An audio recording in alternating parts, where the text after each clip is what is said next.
Punctuation Takes a Vacation by Robin Pulver, illustrated by Lynn Rowe Reed.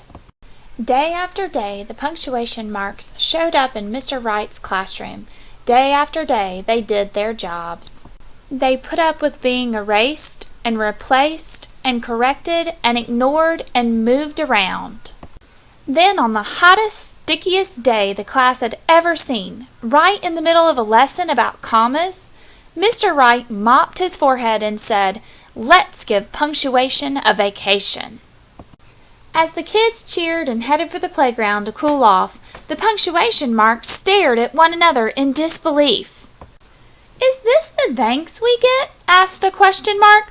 "Well," huffed an exclamation point. Now, said a comma.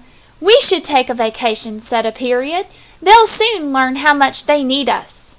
"It's 11 o'clock now," said a colon. "Let's leave at 11:02. "Great!" said an exclamation point. "Don't leave without us!" yelled the apostrophes. Whoosh! Punctuation rushed out the door. Whoosh! They rushed back in to grab the quotation marks who were too busy talking to pay attention. When Mr. Wright's class returned from the playground, they couldn't wait to find out what happened in Chapter 4 of their book, Ace Scooper, Dog Detective. Mr. Wright opened his mouth to read aloud, but then he stopped and stared.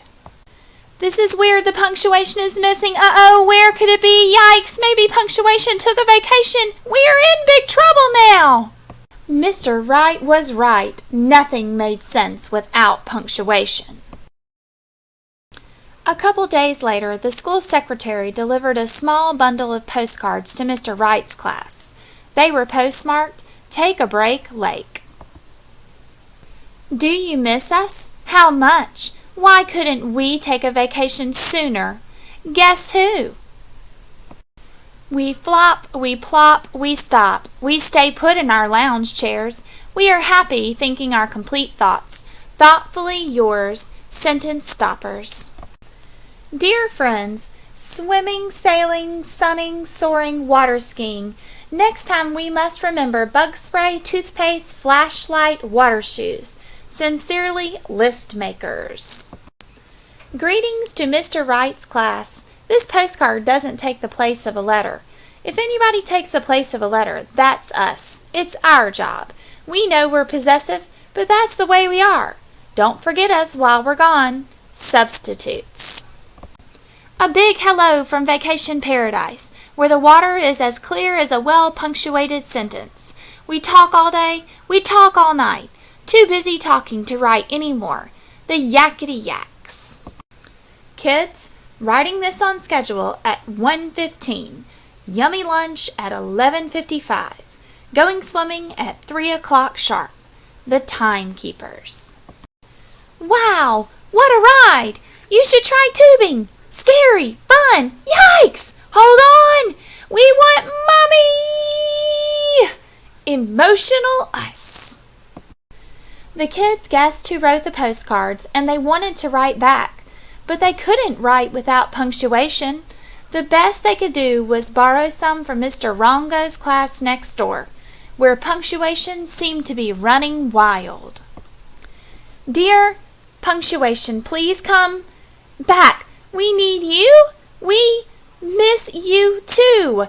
Life at school is difficult without you. We can't do reading, writing, or riddles. Without punctuation, Chapter 4 of our book, Ace Scooper, doesn't make sense. We will never take punctuation for granted again. Won't you please come back before 10 o'clock on Friday? Mr. Wright says, punctuation, please come home. Sincerely, Mr. Wright's class."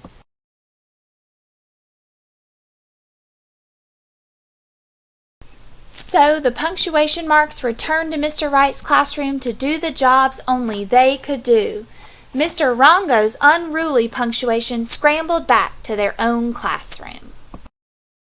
We have so much to tell you. Who did you miss the most? It's good to be back in Mr. Wright's class.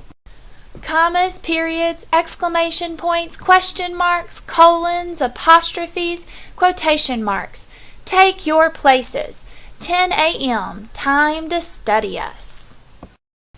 Hooray for punctuation! The end.